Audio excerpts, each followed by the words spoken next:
What's up and welcome to The Fight. And man, we gotta start off by talking about this Jake Paul versus Ben Askren fight last night. What in the world? All right, so we already know Jake Paul. He started this professional fighting thing, right? He fights on Fight Club and is always promoted by Triller. And his previous fight was against Nate Robinson, the one where you see Nate go full plank. And we were like, oh, he knocked him all the way out. He's out cold. It was a great fight, right? And obviously that was the co-main event to the Roy Jones versus Mike Tyson fight. But fast forward to yesterday, and we get the action again. Jake Paul taking his talents and fighting Ben Askren, the former Olympian, the former champion in MMA. Was it 19-2 MMA record as a whole? I mean, pretty much. I mean, he was a really good fighter. Obviously, he got the very, very famous knockout. Shout out to Jorge Masvidal for that. But as a whole, Ben Askren isn't a slouch, right? That's the Funk Master, Mr. Funky himself. So you get to this fight, and obviously, the fight starts out, and I'm hyped because you got Bruce Buffer in there. I'm a big Bruce Buffer fan. We know what Bruce means to the boxing community.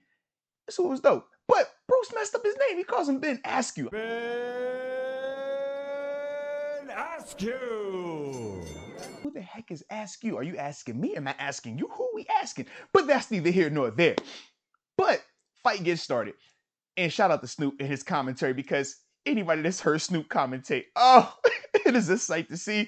It is something that you would never forget. I love it. But the whole time, man, they're getting on my man Ben's body, man. And shout out to Ben's body, man. Dad bods need love too, all right? I like the fact that he showed up looking like that. I do. They said he looked like a bag of milk. I can definitely see that. It was all good, though.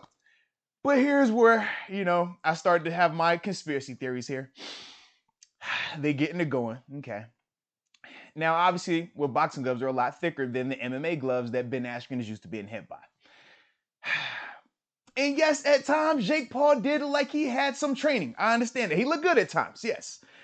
But Ben Askren, there's no way you get knocked out in the first round on that little two-piece straight right hand that you got hit with from Jake. Now, I know it had a little power on it. I saw the power. I could hear it. I'm with you. But, bro, we've seen you take some shots before. With way less gloves, or like way thinner padding, and you ate that like it was nothing. Now, all of a sudden, you get on Triller versus Jake Paul, and this is what happens. I'm not saying it's staged. I'm not. But it looked like it was staged just a little bit.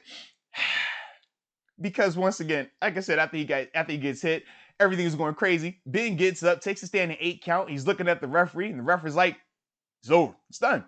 Then after that, we got fireworks on cue. It was just crazy celebration. So I'm just gathering info. I'm like, man, all right, the punch. All right, okay, the punch. I see the punch. But then I got to think about the fight beforehand. And anybody that watched the box fight beforehand, I forgot the two guys' names, but we saw some terrible flopping going on. I mean, literally, the fight gets stopped because this guy takes this punch and he falls like it was a dirty shot, like it was a low blow. First off, the punch was nowhere near his groin area. It was actually to the side. Then they're like, oh, did he hit him in his kidney? Is that what it was? Was it a dirty punch? I mean, barely gets grazed. And this guy has to leave out on a stretcher. A stretcher! You make it make sense to me. I can't. So you go from a guy going out on a stretcher, from a phantom punch where he's laying on the ground screaming and crying in agony, to Ben Askren, a.k.a. Ben Askew, shout out to Bruce, just falling out after that 1-2 combo, and now he can't get up. Like, that to me is why I said, man, I don't want to say it's staged, but it's looking real stage-ish. But either way, man, if y'all got a chance to watch the fight, or at least go back and watch the replay of the fight, it's on YouTube right now. Let me know what y'all think, man, because as a whole, I like these, crossover style events where obviously Jake Paul's a YouTuber, but what we're trying to get is boxer versus UFC fighter. Also on the undercard, we saw Frank Mir, former UFC champion, fighting on the undercard as a boxer. I like these because stylistically, that's the part that's always interesting. We know a boxer can't go into the cage and fight an MMA fighter in that realm just because the ground element, the takedowns, the submissions, things that the boxers have never trained. Whereas at least for UFC guys stepping into the boxing ring, they have striking backgrounds. They have some type of on-feet boxing training, whereas boxers, they never have to train anything about going on the ground, elbows, kicks, etc., which is why you always have to keep these in the boxing ring. But as a whole, man, I hope they keep these going as long as they don't make them stage. Like the Nate fight, it looked like it was real. Obviously, Tyson and Roy Jones looked real. Everything was looking real up until those final two fights on this card yesterday. So if they can get back to just keeping it realistic, or at least make me feel like it's realistic, I love it. I'm gonna tune in because I'm always intrigued by these type of one-off, spectacle style events, especially when you got my homie Snoop Dogg doing the commentating. Man, it is always a blast. But like I said, man, if y'all watched it, let me know how y'all feel about it. And until next time, baby, peace.